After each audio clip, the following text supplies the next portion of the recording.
নমস্কার বন্ধুরা, সোমার বাঙালি রান্নায় তোমাদের সবাইকে স্বাগত জানাই। আজ আমি বানাবো ক্যাপসিকাম দিয়ে আলুর দম। প্রথমে কড়াতে তেল দিয়ে দিলাম। তেল গরম হয়ে গেছে, এখন আলুটা দিয়ে দেব।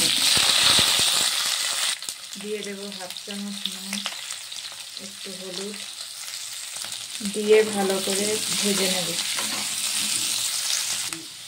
আলুটা ভালো করে ভাজা হয়ে গেছে, এখন এটা নামিয়ে নেব। কড়াতে তেল দিয়ে দেব। ফোড়নের জন্য দিয়ে দিলাম তেজপাতা, জিরে, দিয়ে দেব ক্যাপসিকাম, দিয়ে দেবো 1 চামচ নুন, আধা চামচ হলুদ। ক্যাপসিকামটা একটু ভাজা ভাজা হতে দেবো। ক্যাপসিকামটা ভাজা হয়ে গেছে, এখন একে এক সব মশলাগুলো দিয়ে দেবো।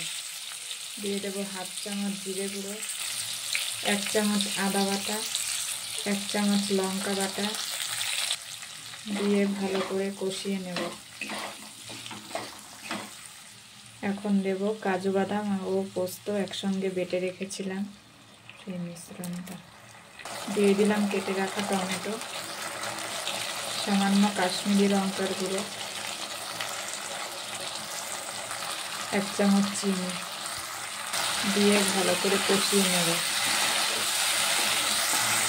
এখন আলুটা দিয়ে দেবো, ভালো করে কষিয়ে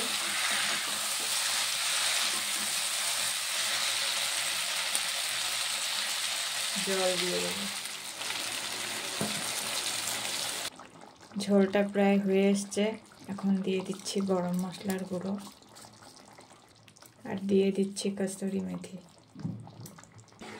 দিয়ে ভালো করে নাড়াচাড়া করে নামিয়ে নেব।